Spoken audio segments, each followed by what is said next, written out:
Hi there. Welcome back. My name is Sheldon McLeod. This is Thinking Out Loud, presented to you here exclusively by the Saltwire Network. And I saw someone today say, this coming weekend, you're going to find it's busy. A lot of U-Hauls, a lot of people moving into student residences, into apartments. It's Labor Day weekend, and that's what happens every year this time, when it's not a pandemic. But there was an interesting piece submitted to saltwire.com, and I wanted to tell you a little more about that. Kevin Russell is his name, and the headline, Student Housing Crunch Predictable and Avoidable.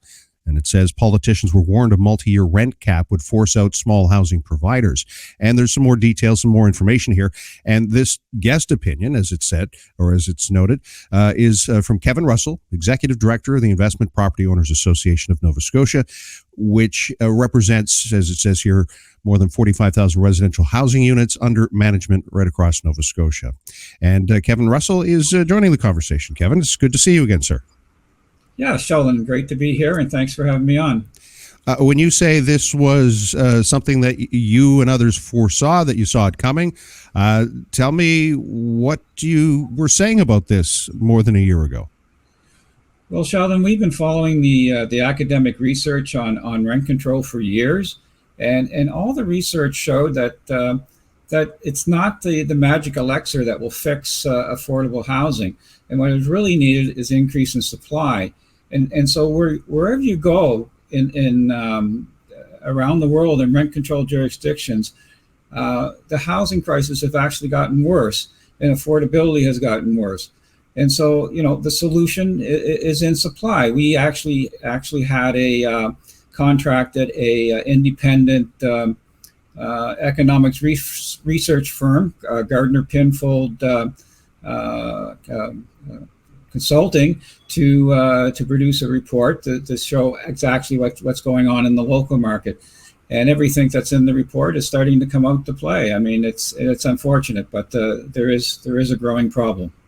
Here in Nova Scotia, the government announced that it would be putting a rent cap in place until coming into effect until December 2023. That's how long it's still in effect for. So what do you foresee happening in the next year? Well, what we're seeing, it will be continuing what we're seeing now. In fact, that the small rental housing providers are leaving the industry because of the rent cap and other issues involved in being a rental housing provider. And that market is quite large. There's over 60,000 rental units in this, managed by small housing providers. These are 1 and 2 units, 6 units, and they're just saying enough's enough. We can't make this work. We're in a high inflationary period. We can't recover our costs, and it's costing us money. So we'll sell. And these rental housing providers have mostly single-family home rentals, townhouse rentals, duplex rentals, triplex rentals. And what's happening? These units are being sold back into the home ownership market. So that means, the owner coming in who purchased the building is going to live in that unit, and that's going to put somebody out of that unit and at risk of homelessness. We often hear the term correlation is not causation. And I know of someone years ago who had been outspoken about changes to the film tax credit and said, a project was lost because of it. And he later admitted to me, well, no, it was going to fall anyway, but it was an excuse. It was something that kind of helped with the narrative. We saw an unprecedented increase in sales of property, and property values went up. Is it fair to say that people got out of the market only because of the rent cap, or is it more fair to say that there was an opportunity for some people to cash in, take their equity, and move out of it when the market was high? No question, high valuations did play a part in it. A lot of these owners have been in the industry for 20, 25 years, and so they've decided to now is the time. They didn't want to sell. But the rent cap was the coup that made them make the decision to move on, and of course, the valuations were high. So that was part of the reasoning for sure. You say in your op-ed piece that you take no pleasure in having the warnings become reality. And you also say you've spoken to, as an association, the Premier of Nova Scotia. He too echoes the concern, or perhaps the remedy, that it's a supply issue. What are you hearing from this government, who obviously extended this rent cap, and you say you're offering solutions? What are those solutions you're offering? We're offering a number of solutions for the rent cap. If the rent cap can't be removed, the government should be looking at other policies that will provide financial relief to the rental housing providers. Tax policy, whether it's property tax or assessments, or it could be rebates on the PST portion of the HST. And there's a number of other solutions, but those would be the main drivers of our thing. We certainly would like to see the cap come off, or at least until things settle down, at least an adjustment to it, so that rental property owners can cover their costs. Because right now they're a 2% return on a rent cap. When inflation's at 8 or 9%.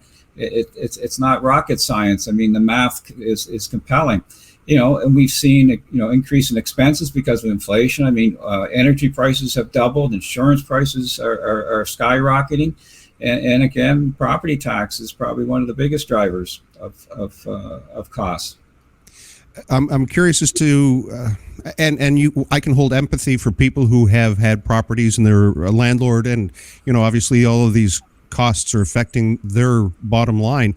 But is it easy to tell people, or is it an easy message to sell when you have people who have no place to go, or who are at the edge of their budget and their wages haven't gone up 8 or 9% either? Well, rents are going up, and they're going up faster than they have a pre-rent cap. The beneficiaries of the rent cap are the original renters who got in under the cap. But as turnover happens, as new units become available, as new units come to market, they're coming in much higher than pre-rent cap. And the issue is, so now you have buildings where newer tenants are subsidizing the rent-subsidized tenants. Because at the end of the day, an owner of a building has to cover the cost to pay the bills. The bills don't stop; they're due, and they must be paid. And do that, they need the revenue. So it's quite complexing. It's a very complex issue.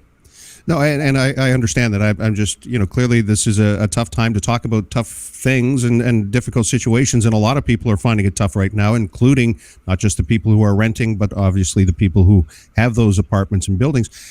There was a change of policy back in the 70s and 80s where government stopped building houses and they started offering rent subsidies or supplements to people who are on the low income scale.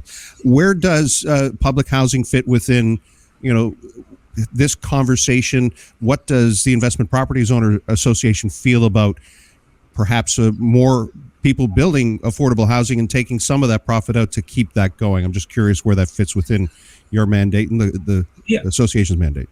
Yeah, we're on record publicly supporting public housing and also the not-for-profit sector. There's a huge need to increase the public housing and units and the social housing, particularly on the in the housing continuum, on the those who are hard to house, who have problems maintaining tenancy. And that's a big role that the not-for-profit and the public housing sector can have. So we're fully supportive of that, and we have solutions that we can come to the table with as partnerships. I mean, partnerships in the affordable housing sphere are quite common across the country and and globally. We would be there. Private industry would be there supporting those programs, but it takes the government to come to the table with the right formulas to make this happen. Currently, right now, you can't build affordable housing. It's difficult when you take in all the costs and the rising costs and the labor shortages and taxes and building fees and permits. it's impossible. I heard a number, $125 a square foot for new construction, and I'm sure that's a sliding scale depending on what you're building. I just want to ask one more question about that piece that you wrote. The crisis in student housing this fall was avoidable. What would have avoided that? The building of supply. We've been advocating for increased supply and getting the proper programs in place that would incentivize and motivate developers to come to the table to develop product.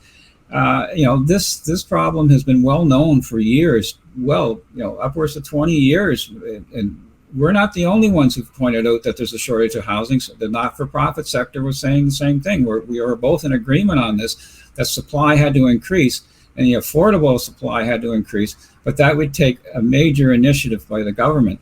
They had the Nova Scotia Affordable Housing Commission came out with a report. It was an excellent report. It presented a great roadmap of solutions that included all sectors to fix this problem. There's no one sector is going to be able to resolve this issue, and it's going to take everybody at the table to get together and hammer out something and get going. But on the other hand, we lost a great opportunity, 10 years of low interest rates, low inflation, and now we're moving into a high interest rates and a high inflationary period.